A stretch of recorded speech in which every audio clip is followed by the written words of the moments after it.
Hello everybody and welcome back to another My Porch Prints tutorials. Happy 2024! We're going to be starting off this year by working on this cute little Valentine's Day snippet roll.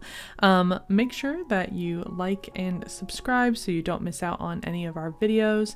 And don't forget to comment for the fan favorite freebie that we're going to be doing for every month for the rest of this year. So make sure that you comment down below if you have a theme idea for that, or you can check out our community tab where we have more information if you are curious. Alright, so without much further ado, let's go ahead and jump right in here. You can see that I've already picked out all of my pieces I'm going to be using for my snippet roll. I chose to go with the pink ones, but you could use the neutral ones or the red ones that come with this kit. It's entirely up to you.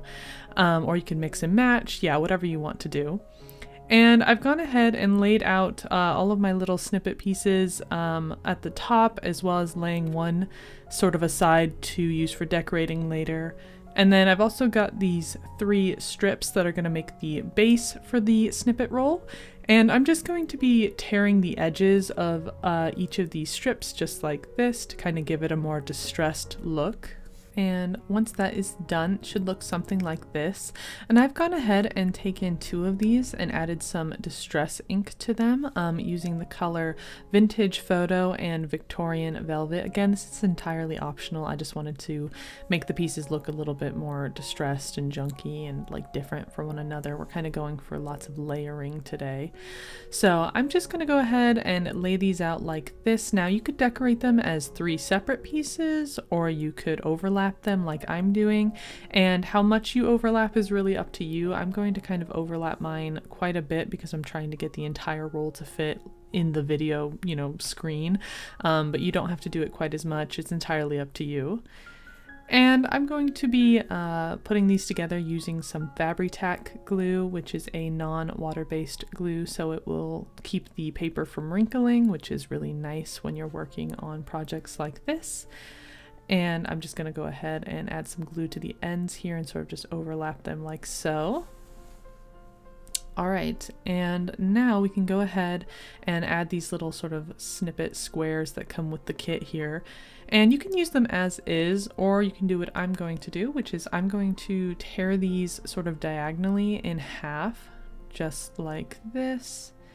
And I'm going to be doing this to each of the squares here. And again, this is entirely optional, but it kind of helps add, again, more to that like layering effect. So what we're going to be doing is just swapping the bottoms around for each of these pieces. And that's going to kind of give them like that torn, layered, colorful effect that we're going for here. We want things to look very layered and distressed. So on that topic, I'm going to be adding some distress ink to half of each of my squares here, and I'm going to be using both the pink and the brown ink, just kind of going every other one. And when you're done, you should have something that looks kind of like this. And I'm going to be gluing these halves together, again using that FabriTac, just sort of layering one on top of the other. And because of this, these are going to be a little bit smaller than the original pieces. So the original pieces were more like rectangles, and these are going to become more square, and they'll be just a little bit smaller. So again, if you don't want that, you don't have to do this, but I kind of like how they turned out. So if you want to try it, go ahead. And something else to keep in mind is because these are sort of hand torn, they're not going to fit perfectly, and that's okay. So if you have a piece that's like a little bit wonky, or you've got a little bit too much paper showing off the edge, you can always take some scissors and just kind of trim those down until they are sort of equal shapes and look kind of nice and organized here. Alright, and now that that's done, they should look something like this.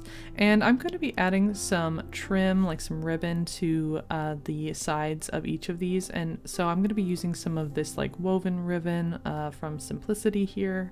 And I'm just going to add 2 pieces to each edge, and you can use any ribbons you want. I'm using some of these. These are from Walmart. They don't have a brand, but I can also use some of these ribbons from Merchant 41. So anything you have on hand, as long as they're kind of like thin, they should do the trick. And I just went ahead and glued those to each of the edges, and make sure that you check your orientation here if you want everything to be going the same direction. I went ahead and just kind of did mine randomly. I'm not too worried about it because it's okay if things look a little bit scrappy. That's kind of the point. Something else to keep in mind though is when you're tearing your snippet roll, it's going to be hard with the ribbon there, so you'll have to cut it. So if you're somebody who wants to be able to tear like in the middle of one of these squares, maybe don't use ribbon. But if you don't mind cutting or tearing just in between the squares, it should still work.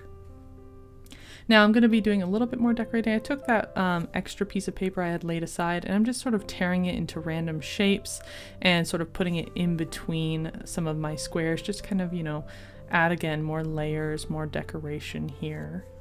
Just kind of covering up that more plain snippet roll in the background. Right, so I'm gonna glue that down, sort of layering them under and over my squares. And then I'm going to be adding some of these stick-on pearls. Again, this is optional, you don't have to do this.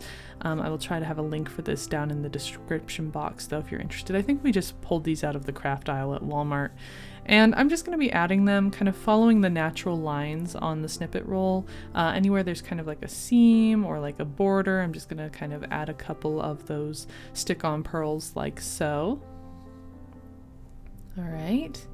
And this is what that looks like. You can kind of see the snippet roll base is sort of coming together. All right, so now we can go ahead and begin the actual decorating using the fussy cuts here. So I'm just going to be taking mine and kind of creating little, I guess, scenes with them, little clusters on the snippet roll, wherever I kind of think they look nice, doing lots of layering, overlapping. I know it can be kind of scary to cover up like the beautiful work you just did, but what kind of makes the snippet roll come together is that layering effect. So don't be scared to, you know, really get in there and add as many fussy cuts as you want and really layer things up. All right, so you don't have to do exactly what I'm doing. You can do whatever you'd like, or you can skip ahead if you want, up to you. I'm just kind of showing a little bit of what I did here in case anybody's kind of trying to get an idea of how to layer their fussy cuts, you know.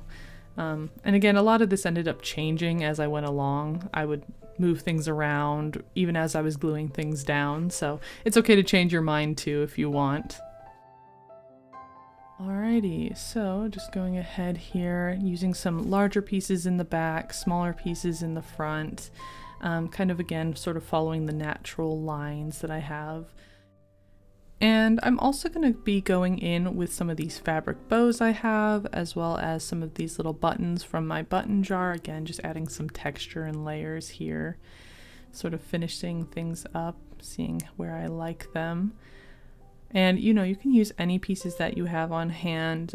We will have the bows linked down below, but if you don't have bows, you know, you can always use other fussy cuts or any kind of scraps you have on hand, any buttons, any ribbons. Just get as creative as you want.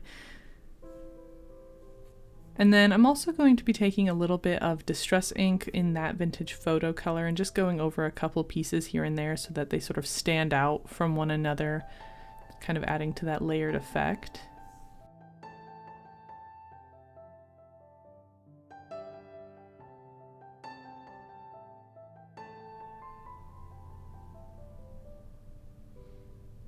All right, and now that that is done, I'm also going to be taking a little bit of cheesecloth. I had a couple of these little scraps laying around, so I'm just going to add them underneath some of my fussy cuts, kind of gluing them. You can glue them down to the snippet roll itself, and then glue your little fussy cuts on top of them, or you can glue the cheesecloth directly to a fussy cut and then glue it down like I'm doing here. It's entirely up to you, it doesn't really matter. Just again, adding more texture. So we're really all about that texture and the layers here. I think with snippet rolls, more is more, you know. So go ahead and get in there. You can use things like puff tape to add some extra dimension and layering, you know, get crazy with it. All right, so now is the fun part. Now that I've got everything together, I can go ahead and glue everything down, and you can see I am swapping some things out here and there, just kind of choosing whatever felt right in the moment. gluing everything down. And now that that's done, our Valentine snippet roll is finished. And so here's how mine turned out. I'm actually really pleased with it. I think it's really pretty and feminine and pink, and I don't know, I think it's really cute and vintage. I love all the little pieces and textures. I'm excited to use this in a future journal. I'm not sure which journal it's going to end up in, but I know it's going to end up in one of them. Alright, so that is going to finish today's tutorial. Thank you so much for watching, and we will see you in the next video. Bye!